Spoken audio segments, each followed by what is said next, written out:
नमस्तोभ्यम। तो हेलो मेरे डियर साथियों, गुड मॉर्निंग, जय श्री राम, राधे राधे। तो डियर साथियों, क्लास 12 केमिस्ट्री में चैप्टर नंबर 1 चल रहा था और चैप्टर नंबर 1 में हम चौथे अणुसंख्यक गुणधर्म पर पहुंच गए थे। ठीक है, पढ़ लेंगे, लेकिन चौथे अणुसंख्यक को गुणधर्म को पढ़ने से पहले हमें यहाँ पर कुछ चीजों की जरूरत पड़ेगी, जिसमें सबसे पहले हमें पढ़ना पड़ेगा भाई अर्धपारगम झिल्ली। तो पहले ना हम अर्धपारगम झिल्ली पढ़ेंगे और इनसे संबंधित जो छोटी छोटी परिभाषाएं हैं भाई वो चीजों को जानना जरूरी है। और एक बात इंपॉर्टेंट मेरे भाई दिमाग में फिट करके रख लो, ये जो परिभाषाएं हैं मैं आपसे वादा करता हूं कि अगर आज मैं जो परिभाषाएं पढ़ा रहा हूं आपने इन परिभाषाओं को पढ़ लिया तो भाई आपके 2 नंबर बिल्कुल यार पक्के हो गए, क्योंकि आज की परिभाषाओं में से 2 नंबर का पेपर में जरूर आएगा। भाई इंपॉर्टेंट है, समझ लेना। तो पढ़ना क्या क्या है आज? तो अर्धपारगम झिल्ली पढ़ना है, एक परासरण पढ़ना है, फिर परासरण दाब पढ़ना है, और फिर छोटी छोटी परिभाषाएं जैसे समपरासरी, विषम परासरी, अति परासरी, अल्प परासरी और प्रतिलोम परासरण। भाई ये चीजें आज हमें पढ़ना है। तो भाई 2 नंबर आपके बिल्कुल पक्के आज की वीडियो से मान लो, तो आप पूरा अच्छे से समझ के देख लेना। तो सबसे पहले करते हैं अर्धपारगम झिल्ली को कंप्लीट सफाया। ओके, तो भाई अर्धपारगम झिल्ली, क्वेश्चन क्या है? अर्धपारगम झिल्ली। तो भाई ये तो झिल्ली ही है। अब झिल्ली जानते हो क्या होता है? झिल्ली का मतलब मैं आपसे पॉलीथीन का नहीं बोल रहा हूं। झिल्ली का मतलब आपसे मैं पॉलीथीन का नहीं बोल रहा हूं जो घर में रखी है, नहीं। झिल्ली का मतलब बेटा ये एक ऐसी परत होती है जो सबसे पतली हो, है ना। झिल्ली मतलब ऐसा होता है, ऐसी परत होती है जो सबसे पतली हो। तो झिल्ली करती क्या है? जो अर्धपारगम झिल्ली है ये क्या करती है, ये क्या होती है, हमारे विलयन में इसका क्या काम है देख लो। तो भाई जो अर्धपारगम झिल्ली है, ऐसी झिल्ली जो विलायक के अणुओं को, भाई किसके अणुओं को? विलायक, ये लिखा हुआ है विलायक, लिखा है ना। विलायक के अणुओं को आर पार जाने देती है किंतु विलेय के अणुओं को नहीं। तो भाई ऐसी जो झिल्ली है, ऐसी इसमें क्या खास बात होती है कि विलायक के अणु तो आर पार निकल जाते हैं किंतु जो विलेय है इसके अणु आर पार नहीं निकलते। तो भाई इसका सिर्फ कारण ये है कि जो विलायक के अणु होते हैं, किसके अणु होते हैं डियर साथियों? जो विलायक के अणु होते हैं इनका जो आकार होता है, इनका क्या होता है? जो आकार होता है वो भाई बड़ा होता है। विलायक विलायक के अणुओं का आकार क्या होता है बेटा? छोटा होता है। कैसा होता है? छोटा होता है। लेकिन अगर यहीं हम विलेय के अणुओं की बात करें, किसकी बात करें? विलेय के अणुओं की, तो विलेय के अणुओं का मेरे डियर साथियों जो आकार होता है वो बड़ा होता है। तो बड़े अणु बाहर नहीं निकल पाएंगे, लेकिन जो छोटे अणु हैं वो बाहर निकल जाएंगे, है ना। इसीलिए विलायक के अणु तो आर पार चले जाते हैं बट विलेय के नहीं। तो मतलब जो अर्धपारगम झिल्ली है एक छन्नी का काम करती है। जैसे चाय बनाने वाले चाय छानने के लिए छन्नी होती है, इसी टाइप का एक छन्नी का काम करती है। कौन? अर्धपारगम झिल्ली। तो ऐसी झिल्ली जो विलायक के अणुओं को तो आर पार भाई निकल जाओ निकल जाओ निकल जाओ ऐसे करके निकाल देती है, लेकिन विलेय के अणुओं को नहीं। तो अब पता चल गया विलायक के क्यों निकल जाते हैं, विलेय के क्यों नहीं। तो विलायक के अणुओं का आकार छोटा होता है और विलेय के अणुओं का आकार होता है बड़ा, इसलिए नहीं निकल पाते। क्लियर है बात? ठीक है। अब अर्धपारगम झिल्ली है वो 2 टाइप की है भाई। कितने टाइप की? 2 टाइप की। एक होती है भाई प्राकृतिक, कौन सी?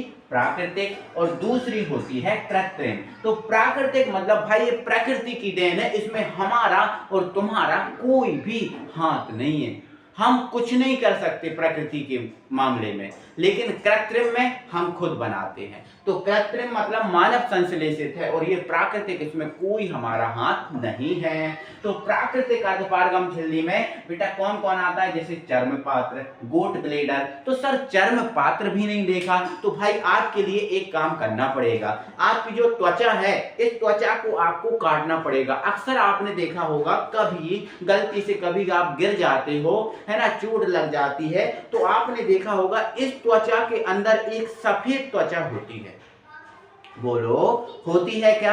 हाँ होती है। तो इस त्वचा के अंदर जो सफेद त्वचा है वो किसका काम कर रही है बेटा? चर्म पात्र का काम कर रही है। तो चर्म पात्र आप सबके पास है, ठीक है। अब गुड ब्लेडर, भाई आपने देखा होगा मुर्गा मुर्गी का जो मांस होता है वो एक झिल्ली के अंदर बंद होता है, या फिर किसी भी व्यक्ति का, जैसे कुत्ता हुआ या फिर कोई भी हो, भाई मुर्गा मुर्गी कोई भी हो, उसका जो मांस होता है वो एक झिल्ली के अंदर बंद होता है। और वो झिल्ली कौन सी झिल्ली होती है? वो आपकी गुड ब्लेडर कहलाती है। तो ध्यान रखना, चर्म पात्र आपको पता चल गया, आपके पास है।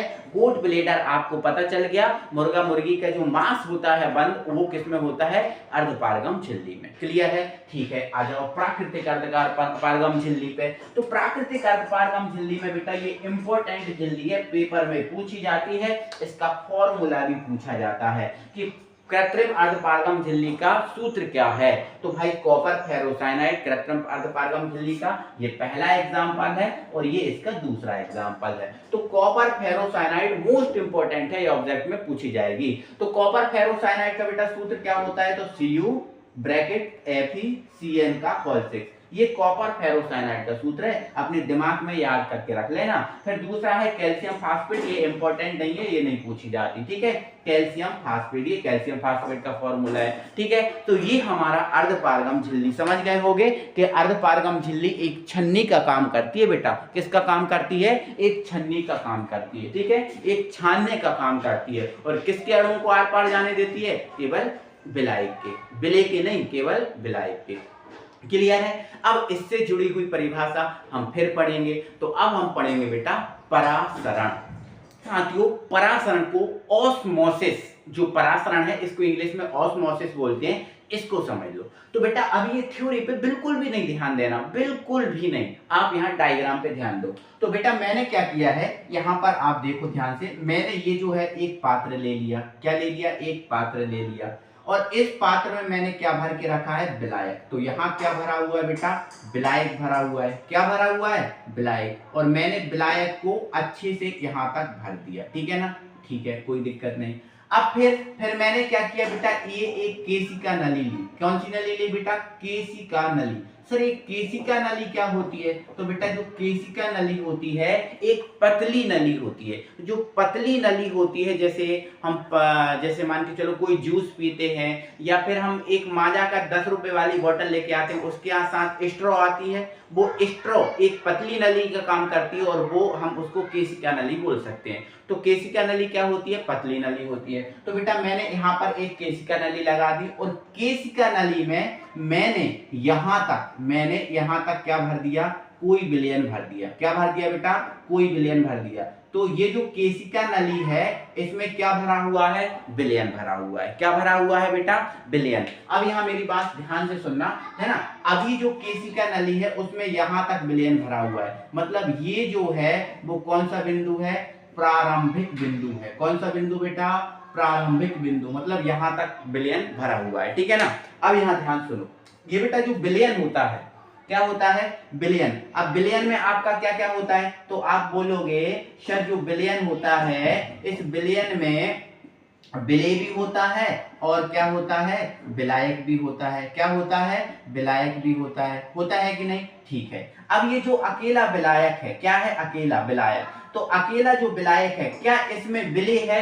तो आप बोलोगे सर नहीं है, क्योंकि वो अकेला है, विलायक है। तो अगर हम इस विलयन को और इस विलायक को विलयन के रूप में परिभाषित करें तो जो विलयन हो जाएगा, जो विलयन दिख रहा है, ये जो विलयन है वो अधिक सांद्रता वाला हो जाएगा, ठीक है। क्योंकि सांद्रता क्या होती है? विलेय पदार्थ की मात्रा। सांद्रता क्या होती है बेटा? विलेय पदार्थ की मात्रा। और विलयन में विलेय होता है, मतलब ये जो विलयन है वो अधिक सांद्रता वाला कहलाएगा और जो विलायक है वो क्या कहलाएगा? कम सांद्रता वाला। तो ध्यान रखना, जो विलायक है वो कम सांद्रता वाला,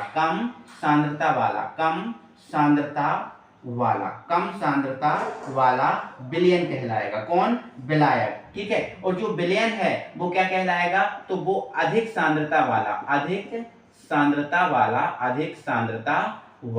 विलयन कहलाएगा। ठीक है, तो ध्यान रखना, तो विलयन है अधिक सांद्रता वाला और विलायक है कम सांद्रता वाला। ठीक है, तो ध्यान रखना इन बातों को। तो देखो मैंने बेटा क्या किया है, ये जो केशिका नली थी, अब केशिका नली में विलयन भर दिया। अब मैंने क्या किया, केशिका नली में छोटे छोटे क्या कर दिए, छिद्र कर दिए। अब छोटे छोटे छिद्र कर दिए तो जो विलयन, जो भी विलयन भरूंगा वो तो विलयन बाहर आ जाएगा। तो मैंने क्या किया बेटा, इन छोटे छोटे छिद्रों को बंद करने के लिए ऊपर से मैंने इसमें क्या लपेट दी बेटा, अर्धपारगम झिल्ली को लपेट दिया। क्या किसको लपेट दिया बेटा, अर्धपारगम झिल्ली को। तो ध्यान रखना, इसमें जो विलयन वाली केशिका नली थी उसमें छोटे छोटे छिद्र कर दिए थे और उनके ऊपर मैंने किसको लपेट दिया बेटा, अर्धपारगम झिल्ली को। तो ये क्या लपेट दी मैंने, अर्धपारगम झिल्ली, अर्धपारगम झिल्ली। अब अर्धपारगम झिल्ली क्या करेगी, तो अर्धपारगम झिल्ली क्या करेगी बेटा, जो विलयन है इस विलयन को विलायक की ओर आने देगी। लेकिन विलयन में विलेय भी है, तो विलेय विलयन के साथ मिल गया, विलयन जो है, विलयन में क्या होता है, विलेय भी होता है और विलायक भी होता है। और विलेय और विलायक जब आपस में मिल जाते हैं तो ना तो विलेय के अणु आ पाते हो ना तो विलायक के अणु, मतलब जो विलयन है इस विलयन में से ना तो विलेय के अणु पार कर पाएंगे ना विलायक के, क्योंकि विलायक के साथ कौन मिल गया, विलेय मिल गया। ठीक है, तो यहाँ पर ये जो है ना, अभी यहाँ पर विलयन में से कोई भी अणु इसकी ओर नहीं आ पाएगा, इसकी ओर नहीं आ पाएगा। ठीक है ना, अभी मैंने यहाँ पर भर के बस रखा है और कुछ नहीं किया, मैंने बस इतना किया है बेटा, मैंने सिर्फ इतना, अभी क्या ध्यान सुनना, मैंने इतना किया है कि पात्र है, इसमें मैंने विलायक भर लिया और इसमें मैंने क्या भर दिया, विलयन भर दिया। इसमें मैंने क्या भर दिया, केशिका नली में विलयन, और इस विलायक को, ये जो विलायक है इस विलायक को इस विलयन से किसके द्वारा अलग किया है, कि अर्धपारगम झिल्ली द्वारा। अगर अर्धपारगम झिल्ली नहीं होती तो विलयन के अणु विलायक में जाते और विलायक के अणु विलयन में चले जाते, आज आप चले जाते ना, लेकिन मैंने अर्धपारगम झिल्ली द्वारा इनको अलग अलग करके, पृथक करके रख दिया। लेकिन बेटा अब मैंने इनको दोनों को अलग करके तो रख दिया, लेकिन ये जो अलग जो है ना ज्यादा समय तक नहीं रहेंगे। क्या बोल रहा हूं मैंने इस विलायक को इस विलयन से अलग करके तो रख दिया, लेकिन ये विलायक और विलयन ज्यादा समय तक अलग अलग नहीं रहेंगे।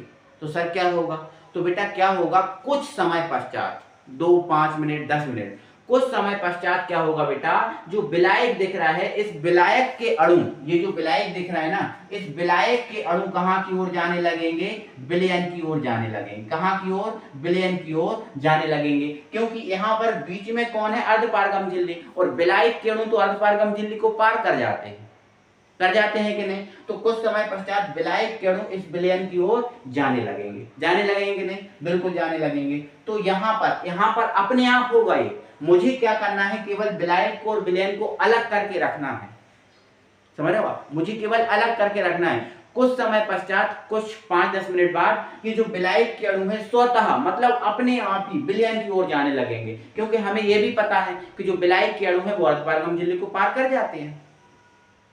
तो यहां से ये जो विलायक के अणु इसकी ओर जाने लगेंगे, अब आपके दिमाग में एक डाउट आ सकता है, सर ये जो विलयन है इस विलयन में भी तो विलायक है, इस विलायक के अणु क्यों नहीं जा सकते। तो बेटा इस विलायक के साथ कौन मिला है, ये विलेय मिला है, तो विलेय खुद तो जाएगा नहीं, साथ में इसके साथ मिला है, तो इसके अणुओं की आर पार नहीं जाने देगा, इसके अणुओं के साथ क्या बना लेगा, ये बॉन्ड बना लेगा। तो अब ये आपस में जुड़ जाएंगे तो इनका आकार और बढ़ जाएगा, और जब और आकार बढ़ जाएगा तो फिर अर्धपारगम झिल्ली को आसानी से पार नहीं कर पाएंगे। समझ रहे हो आप कि नहीं समझ रहे हो, ठीक है ना। तो जैसे ही मैं यहाँ पर विलायक को विलयन से अर्धपारगम झिल्ली द्वारा अलग करके रख दूंगा, तो कुछ समय पश्चात स्वतः विलायक के अणु विलयन की ओर जाने लगेंगे, और जैसे ही विलायक के अणु विलयन की ओर जाने लगेंगे, तो जो केशिका नली का जो प्रारंभिक बिंदु था, यहां तक जो विलयन भरा था, इसका तल धीरे धीरे क्या होगा, बढ़ने लगेगा, इसका तल धीरे धीरे क्या होगा, बढ़ने लगेगा। तो हम समझ जाएंगे कि विलायक के अणु विलयन की ओर जाने लगे, और यही जो क्रिया है वही क्रिया कहलाती है बेटा परासरण। यही क्रिया क्या कहलाती है, परासरण कहलाती है। समझ रहे हो आप, ठीक है। तो यहाँ पर परिभाषा देखो क्या लिखिए, जब विलायक क्या होता है, कम सांद्रता वाला विलयन। ध्यान रखना, विलायक क्या होता है, कम सांद्रता वाला विलयन, क्योंकि विलायक में विलेय नहीं होता, इसलिए कम सांद्रता वाला कहलाता है। तो जब विलायक मतलब कम सांद्रता वाला विलयन, ठीक है, को विलयन क्या होता है, अधिक सांद्रता वाला विलयन। तो आप पूरा देखो, ध्यान से पढ़ना, जब विलायक को विलयन से अर्धपारगम झिल्ली द्वारा पृथक मतलब अलग करके रख दिया जाता है, तब कुछ समय पश्चात विलायक के अणु स्वतः मतलब अपने आप विलयन की ओर जाने लगते हैं। इस क्रिया को परासरण कहते हैं, ऑस्मोसिस कहते हैं। अब आपको बहुत अच्छे समझ में आ गई। अगर आपने अच्छे से समझी है तो समझ में आ गई होगी, और हवा में समझी है तो नहीं आई होगी। ठीक है ना। चलो, अब ये जो बेटा जो परासरण है वो दो प्रकार का होता है। सर कितने टाइप का? दो प्रकार का। वो कौन कौन सा? तो वो बेटा एक होता है बाह्य परासरण और एक होता है अंतः परासरण। एक होता है बाह्य और एक होता है अंतः। ठीक है। तो बाह्य क्या होता है बेटा? बाह्य क्या होता है? तो बेटा आपने सुना होगा, आपने ध्यान से देखा होगा कि आपने अगर नमक का विलयन है, हमारे पास क्या है, एक कटोरी है, एक कटोरा, अगर उसमें नमक का विलयन, जैसे मान के चलो ये हमारे पास एक कटोरा है, यदि इस कटोरा में हम क्या कर दें, नमक का विलयन डाल दें। क्या डाल दें? नमक का विलयन, मतलब बहुत सारा नमक जल में मिला के एक विलयन बना लें, डाल दी, भर दिया हमने। अगर हम फिर ये जो विलयन बना हुआ है, ये जो विलयन बना हुआ है नमक का, अगर फिर हम इस नमक के विलयन में अंगूर डालें, क्या डालें बेटा? अंगूर। क्या? अंगूर डालें, तो ये जो अंगूर है ना, कुछ समय पश्चात बेटा पिचक जाएगा। क्या होगा? पिचक जाएगा, क्योंकि अंगूर के अंदर का जो भी मटेरियल है वो कहां आ जाएगा? नमक के विलयन में आ जाएगा। किस में आ जाएगा बेटा? नमक के विलयन में आ जाएगा। क्यों आ जाएगा सर? ऐसा क्यों हुआ? तो भाई ऐसा इसलिए होता है क्योंकि नमक जो अंगूर है, अंगूर के अंदर जो क्या है, कम सांद्रता वाला विलायक, मतलब विलायक भरा हुआ है, कम सांद्रता वाला विलयन है, और जो नमक का विलयन है वो अधिक सांद्रता वाला है। तो परासरण में क्या होता है, कम सांद्रता वाले विलयन से अणुओं का प्रभाव कहां की ओर होता है? अधिक सांद्रता वाले विलयन की ओर। ठीक है, ऐसा लिखा है ना, देखो, तब कुछ समय पश्चात विलायक के अणु, विलायक क्या है? कम सांद्रता वाला, के अणु स्वतः विलयन की ओर, और विलयन क्या है? अधिक सांद्रता वाला, तो कम सांद्रता वाले से अधिक सांद्रता वाले अणुओं की ओर प्रवाह होता है। किसमें? परासरण में। तो भाई अंगूर को जैसे ही हमने नमक के विलयन में डाला, तो जो नमक का विलयन था, इस नमक के विलयन की सांद्रता क्या थी? ज्यादा थी, और जो अंगूर था, उस अंगूर में जो भी विलयन भरा था उसकी सांद्रता क्या थी? कम। तो कम सांद्रता से अधिक सांद्रता की ओर आ जाएगा, इसलिए अंगूर के अंदर का जो मटेरियल है वो बाहर आ जाएगा और अंगूर पिचक जाएगा। अंगूर क्या हो जाएगा? पिचक जाएगा। तो बेटा मैंने क्या बोला? बाह्य परासरण। ये किसका एग्जांपल समझाया मैंने? बाह्य परासरण। तो बेटा ये बाह्य परासरण कब हुआ? बेटा बाह्य परासरण जब हुआ जब अंगूर के अंदर से जो माल मटेरियल है, अणु का प्रवाह कहां की ओर होगा? बाहर से। अंगूर मान लो एक कोशिका का काम कर रहा है। किसका काम कर रहा है? एक कोशिका का। तो बेटा क्या होता है, जब परासरण की क्रिया कोशिका के अंदर से बाहर की ओर होती है, जैसे अंगूर के अंदर से अणु बाहर की ओर निकल गए ना, तो जब परासरण की क्रिया कोशिका के अंदर से बाहर की ओर होती है तो इसे हम बाह्य परासरण कहते हैं। इसे हम क्या बोलते हैं? बाह्य परासरण कहते हैं। और इसका अच्छा सा उदाहरण क्या है? अंगूर। जब अंगूर को नमक के विलयन में डाला जाता है तो अंगूर पिचक जाता है। आप करके ये देख लेना। फिर दूसरा क्या है? तो दूसरा है बेटा अंतः परासरण। कौन सा है? अंतः। तो अंतः परासरण का उदाहरण बेटा ये है कि देखो, जैसे आपने देखा ही होगा किशमिश को खीर में डालते हैं, तो किशमिश तो पहले जैसे हम बाजार से किशमिश लेके आए तो वो तो पिचकी हुई होती है, ना। लेकिन जैसे ही अगर हम इस किशमिश को खीर में डाल दें, किस में डाल दें बेटा? खीर में या दूध में डाल दें, तो जो किशमिश है वो फूल जाती है। ऐसा क्यों होता है? तो बेटा ऐसा इसलिए होता है कि जैसे ही हमने किशमिश को किस में डाला? दूध में। जैसे ही हमने किशमिश को किस में डाला? दूध में डाला, तो दूध किसकी तरह काम कर रहा था? विलायक की तरह। और विलायक की सांद्रता क्या होती है? कम। और किशमिश के अंदर जो भी मटेरियल है वो किसकी तरह काम कर रहा है? तो वो विलयन की तरह काम कर रहा है, और विलयन की सांद्रता क्या होती है? अधिक होती है। तो अणुओं का प्रवाह कहां से कहां की ओर होता है? विलायक से विलयन की ओर, मतलब कम सांद्रता से अधिक सांद्रता की ओर। तो यहाँ जो विलायक है, मतलब जो दूध है, वो कहां चला गया? किशमिश के अंदर, मतलब अधिक सांद्रता की ओर चला गया। विलायक दूध कम सांद्रता था, इसके किशमिश के अंदर जो विलयन था वो अधिक सांद्रता वाला था, तो कम से अधिक की ओर चला गया, इसलिए किशमिश के अंदर दूध भर गया और किशमिश फूल गई। तो जब परासरण की क्रिया बेटा कोशिका के बाहर से अंदर की ओर होती है तो इसे हम क्या बोलते हैं, अंतः परासरण बोलते हैं। और अंतः परासरण का सबसे बेस्ट एग्जाम्पल यही है, किशमिश या चना को पानी में डाला जाता है तो किशमिश या चना फूल जाता है, यही इसका उदाहरण है। आई होप मेरे डियर साथियों बहुत अच्छे से ये चीज आपके दिमाग में फिट भी हो गई, ठीक है ना भाई। तो जल्दी से यार एक बार वीडियो को लाइक करो, मैंने अभी तक नहीं बोला लाइक कर, अब वीडियो को लाइक करना पड़ेगा, अब वीडियो को लाइक करो, आपसे रिक्वेस्ट है। अपने 5 मित्रों में वीडियो को बस शेयर कर दो, जितने जन देख रहे हो अपने 5 मित्रों में शेयर कर दो, ये वीडियो बेटा बहुत आगे जाएगा और आपका सपोर्ट ही बस मात्र चाहिए। और फिर तो मैं आपके लिए क्या करूंगा वो तो फिर आपको ही पता होगा, या मुझे ही पता है मैं क्या कर सकता हूँ, ठीक है ना। तो एक बार जल्दी से वीडियो को लाइक करो, अपने फ्रेंड सर्कल में वीडियो को शेयर करो।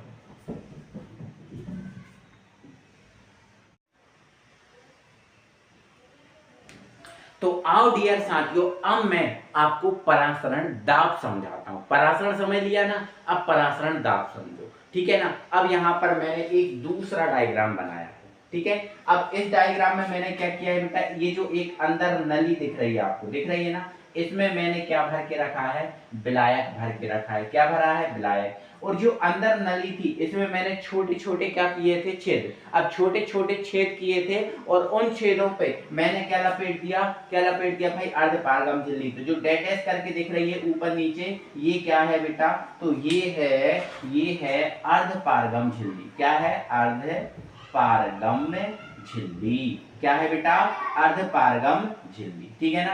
अब अर्धपारगम झिल्ली, और ये एक बड़ा पात्र है, ये एक बड़ा पात्र, मतलब ये पात्र बेटा कुछ इस टाइप का है, ये इस टाइप का है। जैसे मान के चलो मैंने ये फोल्ड कर दिया, ठीक है, इस टाइप का। ये बहुत मोटा होता है, इतनी मोटाई का होता, ठीक है, ऐसा। तो ये इस टाइप का ये पात्र है और इसके अंदर मैंने ये पतली नली को अंदर फिट कर दिया, अंदर फिट कर दिया। तो ये इस टाइप का है ना। तो इसके ऊपर जो नली है उस पे मैंने क्या भर दिया, विलयन। ये ऐसा चारों ओर इस टाइप की होगी, गोलाकार गोलाकार, ठीक है ना। तो ये टाइप का क्या भर दिया मैंने, विलयन। अंदर वाली नली में विलायक भर दिया और बाहर वाली नली में विलयन भर दिया। और इस विलायक को इस विलयन से मैंने अर्धपारगम झिल्ली द्वारा अलग किया, क्योंकि यहाँ पर इसमें तो छेद है और मैंने उन पे क्या लपेट दिया, अर्धपारगम झिल्ली। तो ये विलायक और विलयन अलग हो गए, ठीक है। तो हमें पता है जब विलायक को विलयन से अर्धपारगम झिल्ली द्वारा अलग करके रख देते हैं तो हमें पता है कुछ समय पश्चात परासरण की क्रिया प्रारंभ हो जाती है कि नहीं हो जाती, ठीक है, हो जाएगी। अब जब परासरण की क्रिया हो जाएगी, ठीक है, मान के चलो ये जो केशिका नली है, इस केशिका नली में कोई जो द्रव है वो यहाँ तक भरा हुआ है, ठीक है, यहाँ तक भरा हुआ है, ठीक है। तो जब परासरण की क्रिया प्रारंभ होगी तो क्या होगा, ये जो विलायक के है, इस विलायक के अणु कहाँ की ओर जाएंगे, विलयन की ओर जाएंगे, जाएंगे कि नहीं। अब जब विलायक के अणु विलयन की ओर जाएंगे तो ये केशिका नली में जो तल है वो नीचे गिरेगा, क्योंकि विलायक विलयन की ओर जा रहा है। तो तल नीचे गिरेगा कि नहीं गिरेगा, बिल्कुल गिरेगा।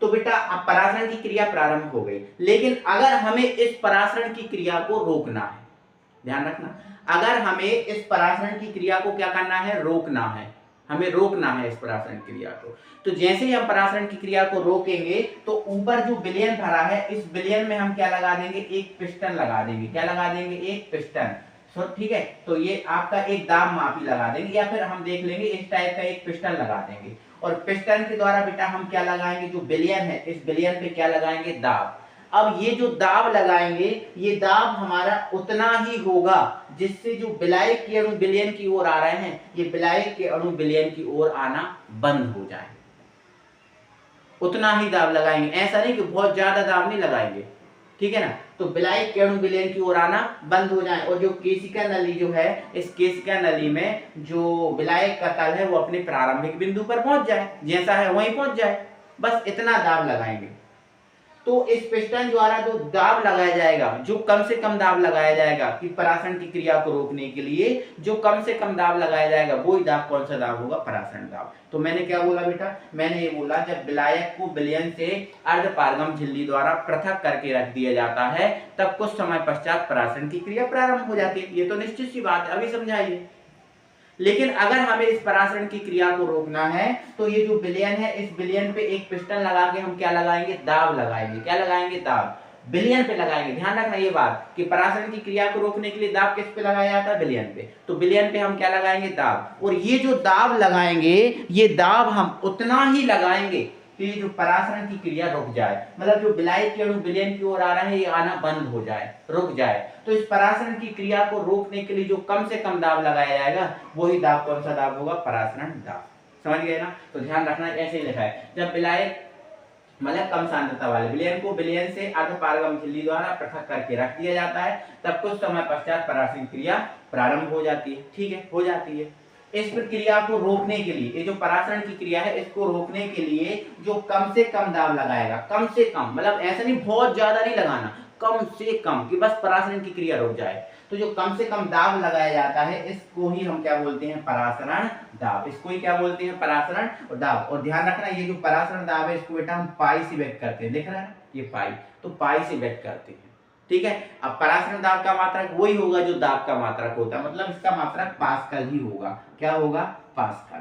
ठीक है, तो ध्यान रखना इसका पास्कल ही होगा, पीए है ना, पास्कल ही होगा। ठीक है ना? तो ध्यान रखना परासरण की क्रिया को रोकने के लिए जो कम से कम दाब लगाया जाएगा वही परासरण दाब, और परासरण दाब को हम पाई से व्यक्त करेंगे। ठीक है ना? अब यहाँ पर बात समझ गए ना? तो ध्यान रखना कि परासरण की क्रिया को रोकने के लिए दाब किस पे लगाया जाता है? विलयन पे। और ये दाब उतना ही लगाया जाता है जिससे परासरण की क्रिया रुक जाए। अगर आप ज्यादा दाब लगा दोगे तो ये जो अर्धपारगम झिल्ली है इसके टूटने की संभावना ज्यादा हो सकती है, मतलब अर्धपारगम झिल्ली टूट सकती है अगर ज्यादा दाब लगाया जाएगा तो। ठीक है ना भाई? तो इतना आपको ध्यान रखना है, अपने दिमाग में ये बातें फिट करके चलना है। ठीक है ना? तो ये परासरण दाब खत्म हो गया। कोई परेशानी है, कोई दिक्कत है? आप बोल दो, अगर दिक्कत हो, कोई परेशानी हो तो बता दो आप, है ना? तो ठीक है, ये परासरण दाब आप समझ गए, कोई दिक्कत है नहीं है ना? ठीक है, अब यहाँ पर कुछ चीजें आती हैं, कुछ छोटी छोटी परिभाषाएं हैं। जैसे क्वेश्चन आता है समपरासरी विलयन क्या है? छोटी छोटी परिभाषाएं, ज्यादा बड़ी परिभाषा नहीं है, छोटी छोटी परिभाषाएं हैं। जैसे क्वेश्चन हमारा ये आ गया कि समपरासरी विलयन क्या है? समपरासरी, समपरासरी देखो, समपरासरी का मतलब ऐसे विलयन जिनका परासरण दाब सम हो, मतलब समान हो। ठीक है, तो आप लिख लो, ऐसे विलयन जिनका परासरण दाब समान होता है उसे समपरासरी विलयन कहते हैं। ऐसे दो विलयन, ध्यान रखना, देखो तुलना हम कर रहे हैं तो कोई दो में ही तुलना कर पाएंगे, एक में तो तुलना कर नहीं पाएंगे। तो ऐसे विलयन जिनका परासरण दाब कैसा होता है? समान, उन्हें हम क्या बोलते हैं? समपरासरी विलयन कहते हैं। अच्छा, समपरासरी विलयन का कोई उदाहरण है? हाँ तो है, जैसे आपकी लाल रक्त कोशिकाएं, जैसे हमारे बॉडी में भी है आरबीसी, रेड ब्लड सेल, ये एक विलयन का ही काम करेंगे। अगर इन लाल रक्त कोशिकाओं को हम 0.9% नमक के विलयन में डाल दें, अगर इन लाल रक्त कोशिकाओं को आरबीसी को 0.9% नमक के विलयन में डाल दें, तो ये जो लाल रक्त कोशिकाएं हैं ये ना तो फूलेंगी और ना ही सिकुड़ोगी। अच्छा, क्यों नहीं होगा ऐसा? तो ऐसा इसलिए नहीं होगा क्योंकि जो लाल रक्त कोशिकाएं हैं इनका और 0.9% NaCl विलयन का जो परासरण दाब है, दोनों का परासरण दाब कैसा है? बराबर है, इसीलिए ये नहीं सिकुड़ेंगे। समझ गए ना? यहाँ बात को आपको दिमाग में रखना। ठीक है ना? फिर अगला है आपका अल्पपरासरी विलयन। तो ऐसा विलयन जिसका परासरण दाब दूसरे विलयन के परासरण दाब से कम होता है, जैसे एक हमारे पास विलयन है एक हाथ में और एक दूसरे हाथ में, तो यदि इस विलयन का परासरण दाब इस विलयन से कम है, इसका परासरण दाब, चलो यहां पर समझाता हूं। जैसे मेरे पास दो विलयन है, ये दो विलयन, ठीक है, ये दो विलयन, ठीक है ना? अब ये जो विलयन है इसका जो परासरण दाब है, इसका जो परासरण दाब है, इसका जो परासरण दाब है वो क्या है? कम। वो परासरण दाब क्या है? कम। किससे? इससे। तो ये क्या कहलाएगा? अल्पपरासरी। क्या कहलाएगा? अल्पपरासरी। और जैसे ये वाला विलयन है, इसका परासरण दाब इससे क्या है? ज्यादा है, तो ये कौन कहलाएगा? अतिपरासरी। क्या कहलाएगा? अतिपरासरी। तो ध्यान रखना कि ये अल्पपरासरी और ये कौन सा परासरी? अतिपरासरी। ठीक है ना? तो ऐसा विलयन जिसका परासरण दाब दूसरे विलयन के परासरण दाब से कम होता है उसे अल्प, और अगर ऐसा विलयन जिसका परासरण दाब दूसरे विलयन के परासरण दाब से अधिक होता है तो इसे अतिपरासरी कहते हैं। ठीक है, अब अल्पपरासरी का उदाहरण क्या है? तो भाई अल्पपरासरी का उदाहरण ये है कि जैसे मान के चलो किशमिश को अगर हम पानी में डाल दें तो जो किशमिश है वो फूल जाएगी। किशमिश क्या होगी? फूल जाएगी। क्यों? क्योंकि जो किशमिश है जो किशमिश है वो फूल क्यों जाएगी? क्योंकि किशमिश जो है इसका जो परासरण दाब क्या है? अधिक, और जो जल है जिसमें आपने डाला है उसका परासरण दाब क्या है? कम। तो जैसे हमने किशमिश को इसमें डाला तो पानी जो है किशमिश के अंदर चला गया, खुल जाएगी। ठीक है, ऐसे ही अति परासरी, तो ऐसा विलयन जिसका परासरण दाब दिए गए विलयन के परासरण दाब से अधिक होता है उसे अति परासरी। तो जैसे रेड ब्लड सेल मतलब आरबीसी को एक नमक के मतलब 0.9% नहीं लेना, अब नमक आपको ज्यादा लेना है तो नमक के विलयन में डाला जाएगा तो ये जो आरबीसी है वो सिकुड़ जाएगी। आरबीसी जो है रेड ब्लड सेल है वो सिकुड़ जाएगी। क्यों? क्योंकि जो नमक का विलयन अब लिया है इसका परासरण दाब ज्यादा है और जो रेड ब्लड सेल है इसका परासरण दाब क्या है? कम है। तो ये इसके उदाहरण है। तो अल्प, अति और सम तीनों समझ गए। अब एक और क्वेश्चन लास्ट परिभाषा हमारी बेटा और है, इसको और कंप्लीट कर लो। अब ये परिभाषा अपनी कंप्लीट इंपॉर्टेंट है यार भाई, आपके पेपर में छपेंगे। प्रतिलोम परासरण, कौन सा परासरण? प्रतिलोम। अब देखो परासरण तो सुना है सर हमने, परासरण तो हमने सुना है, लेकिन अब ये प्रतिलोम क्या आ गया? प्रतिलोम मतलब उल्टा। तो देखो परासरण में क्या होता है, विलायक को विलयन से अर्धपारगम झिल्ली द्वारा अलग करके रखते हैं। तो विलायक के अणु किसकी ओर जाते हैं? विलयन की ओर जाते हैं। विलायक के अणु कहां जाते हैं? विलयन की ओर जाते हैं, यही हमने समझाना। लेकिन ऐसा अगर हो कि विलयन में से विलायक के अणु विलायक की ओर, शुद्ध विलायक की ओर जाने लगे तो इसे विपरीत परासरण कहेंगे। लेकिन ये कब संभव है? तो बेटा ये जब संभव है जब विलयन पर परासरण दाब से अधिक दाब लगा दिया जाए। जब विलयन पर परासरण दाब से अधिक जो परासरण दाब क्या है?